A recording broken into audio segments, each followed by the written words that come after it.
Today we live in a world where people who otherwise wouldn't have been famous had they been doing this same exact thing they're doing now 10 years ago are now famous. And we live in a world where now your grandma could be famous, your dog could be famous. Hell, you can even make a fake CGI model out of thin air. If you're lucky, she'll become famous and you will make money off her sponsored posts. You can live vicariously through a woman and essentially be a man. I promise my little Michaela video is coming soon, guys. So my point is that there's people in this world that don't exactly deserve to be famous. And I know I'm going to get a lot of hate for this, but let's start with Cardi B for one. She's such a horrible influence on kids this generation. A lot of people, they supposedly don't like me because I'm like, I don't know, like a bad influence or something. I don't influence nobody to do nothing. You know what influence people to do shit? Being fucking broke. She's literally in the club about to have her baby just to keep an eye on Offset. Like, we all know that's why she's at the club to begin with, because she doesn't want to end up like Khloe Kardashian.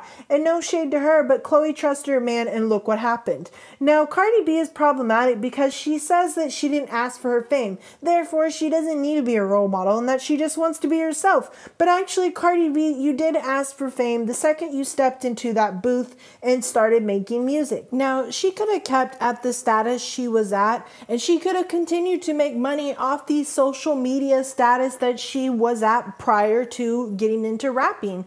However, I applaud her for going into music. It was a great choice financially, but when she decided to go into music, she is also taking the responsibility that comes with being super famous. And one thing about Cardi B that a lot of people don't even know about her, you wouldn't know this unless you've been following her since the beginning. And I've been following her since she had about 300,000 followers, so I know a little bit, but enough to tell you guys that Cardi B didn't just snap her fingers and she was suddenly famous like a lot of people like to think happened. Oh shit, nigga head came off. What had actually happened is that she worked her ass off to get where she is now. She was a stripper for at least 2 or 3 years. Now, I know she was a stripper probably longer for that, but I mean, she was a stripper posting stuff on Instagram for at least 2 or 3 years before she even started rapping. And when she started rapping, she was rapping for at least 2 years before Bodak Yellow blew up. And I'm not saying Bodak Yellow had been out and it suddenly blew up. I'm saying that she had been rapping, putting out songs for at least 2 years before she finally put out Bodak Yellow, and then that song blew up, and then that's when she really was put on the map. But by then, she already had 2 million followers on Instagram. She might have had more, I'm not really sure. Like I said, she blocked me by the time Bodak Yellow came out. I think it was like a couple months before that. And back to me saying people are famous today that normally wouldn't have been in the past. Before somebody was out in the spotlight, they were coached and worked on to be as presentable as possible so that all the celebs we saw had this poise, classy sophistication about them. And so when they actually did slip up, it was a tabloid fiasco, but they could have easily backed it off on, oh, she just was crazy or she was just a little tired, when in reality it probably was just a personality. But we don't know that because we always see their poised, polished, sophisticated side that they were coached to be, you know, whenever they're on the red carpet. So now that people are starting to get famous from other outlets aside from movies, TV, and music that only people would see after getting approved by some executive boss way high up there, the internet has created this space where all you need is one good song, one good video, one good Instagram post for that 15 minutes of fame. But unlike your colleagues in the fame game department, you're thrown into the circle without any coaching, any polishing. So unlike other celebrities, they don't know how to react to certain PR nightmares. And you see situations like the recent fights Cardi B got into outside the Versace store, and then getting her bodyguards to beat up a man who was there looking to sue them for that exact reason. And I just assume if you get enough lawsuits thrown at you, you will start to think twice about what you do and what you say. And maybe you won't be as unfiltered as you will be in the past because you will think twice, I might get sued for doing that or saying that. And that is usually when a celebrity then decides, hey, I maybe should hire a public relations assistant. I think that's what they're called. And you will notice when somebody hires a public relations assistant, because when they release statements, it almost sounds like it's coming from a lawyer or someone professional. And the reason for that is because if a situation happens, for example, let's say Jackie Aina really did get hacked and got $1,500 stolen out of her account, if she had a public relations assistant and said, hey, you know, I really think Petty Paige hacked my bank account. I'm going to make a video about it. If she had a public relations assistant, they probably would have been like, hey, you know what, skirt, no, let's think about this. Let's hire a lawyer. Let's talk to the FBI or the police. Let's get this sorted out before you making a video accusing somebody. Now, if Jackie Aina has a public relations assistant, she needs to be fired with the quickness.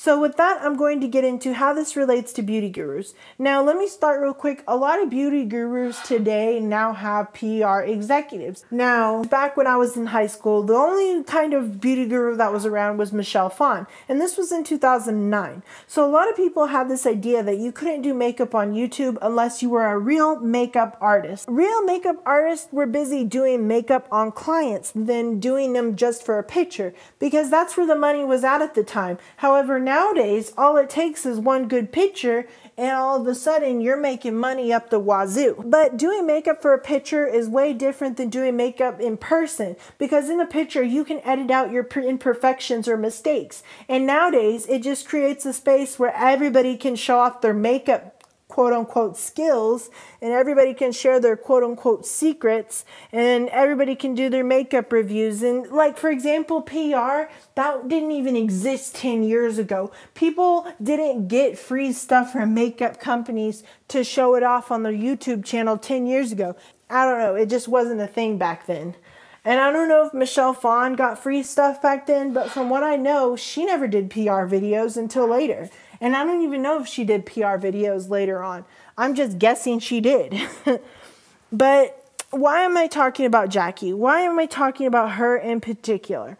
Well, apparently, if you've been living under a rock, Jackie Aina called out Petty Paige in her video. Now, she didn't call her out by name, but she was very specific in who she was talking about, enough so that her fans were able to decipher who she was talking about. And they went out and found Petty Paige's social media and left rude comments. So whatever Jackie had said in that video, it was enough for people to know that they were talking about Petty Paige. And I haven't watched the video, but seeing the fact that people did go to Paige's Instagram and leave her snake emojis and comments here and there, I would assume what Jackie said was enough. It's your favorite troll. And it's going to be even more frustrating if Jackie doesn't own up to her mistake and she tries to play it off that it wasn't Petty Paige that she was talking about.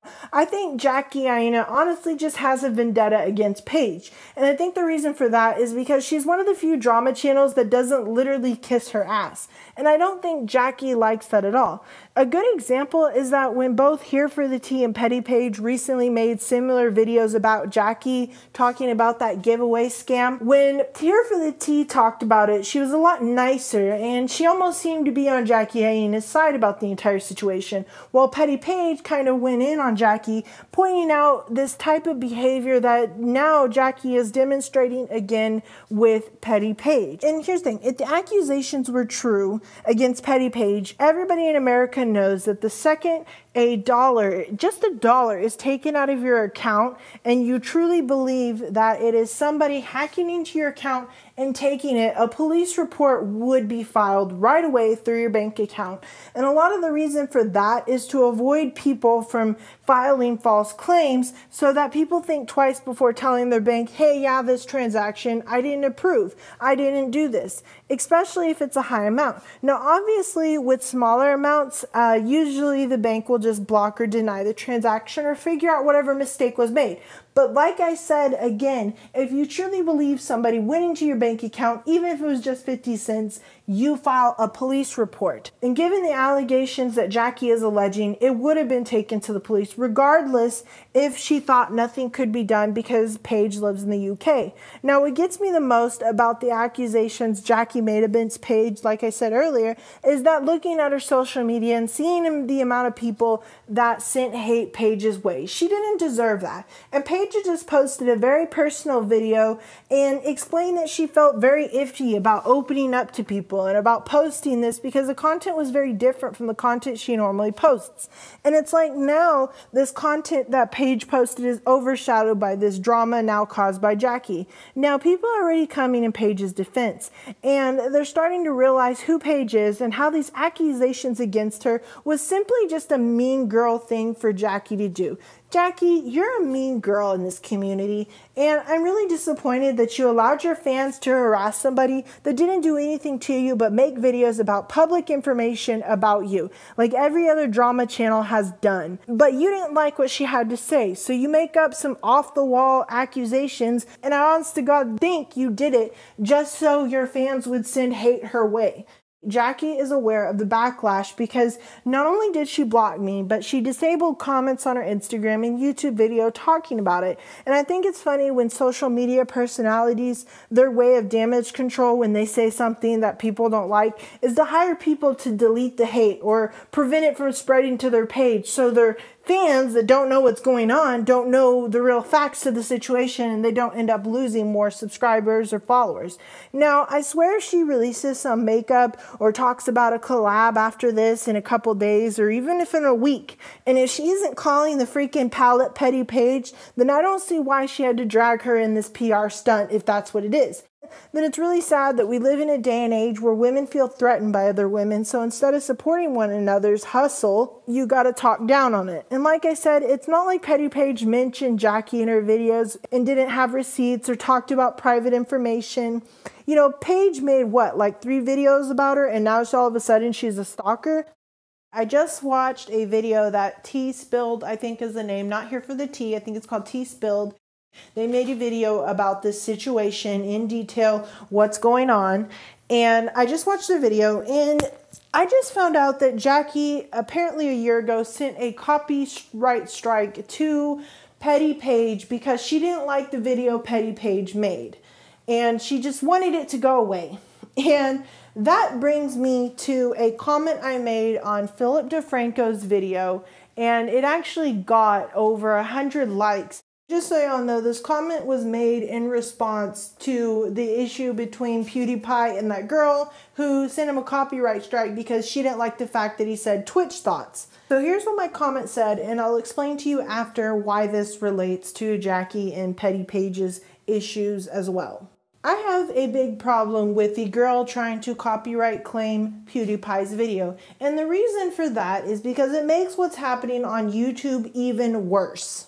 Like, I can't even put a 10-second clip with no audio of my favorite movie, and I don't even dare to put my favorite song, even if it's just 2 seconds, because I'm scared that I'm going to get a copyright claim. And the problem with these copyright claims is that us smaller creators, we usually don't fight them. We usually delete the video or accept whatever terms come to us because we're a small creator. We don't want our YouTube channel deleted. We work so hard on it. So we usually just let it happen, and that's the situation.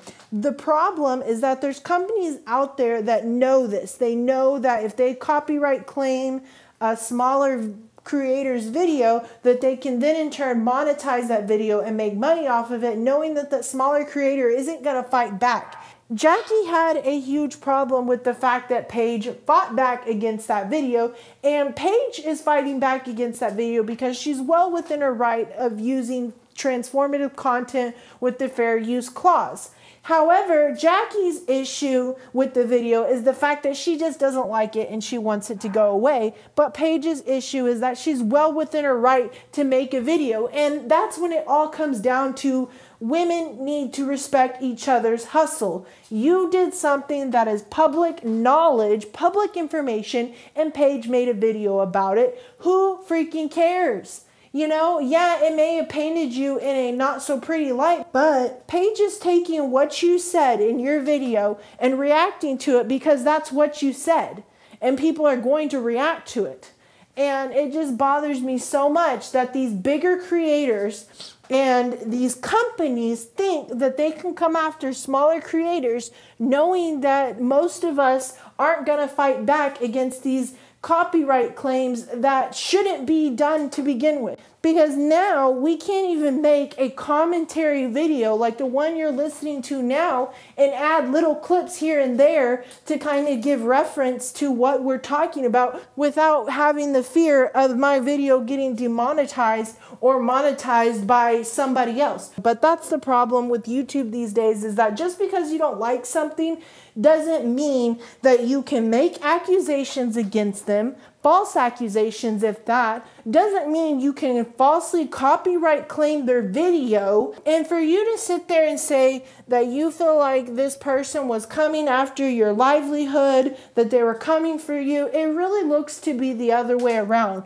that you're the mean girl, you're the bully, because that's really how it looks. I wanted to talk about it because it's a deeper issue between the drama between Petty Paige and Jackie. There's a deeper issue there, and I wanted to talk about that. So just let me know how you feel about this situation in the comments. Obviously, you know my opinion about it. You just heard it. I think Jackie is a mean girl, and for her to say that these drama channels have all these hacker friends and that's how they get their information, that's incorrect, Jackie. If you want to know how these drama channels get their information, take a look around the people closest to you and reevaluate that, because that's where most of these drama channels get their information, is from a two-faced friend, somebody who's vindictive, somebody close to you that wants to see you fail. That's where they're getting their information, or somebody who just wants to sell the information. You know, if you're that big of a celebrity, you can sell the information to somebody like TMZ or Pitcher or whatever the case is. And that's where these people get their information. They don't get it from super secretive hacking skills, because I'm sure if they did that, they would be leaking nudes and not petty information that nobody really cares about. So if you like this video, hit the like button. If you like me, hit the subscribe button. And I appreciate you guys watching, liking my videos, listening to them in this case. And I will have another video coming to you guys tomorrow.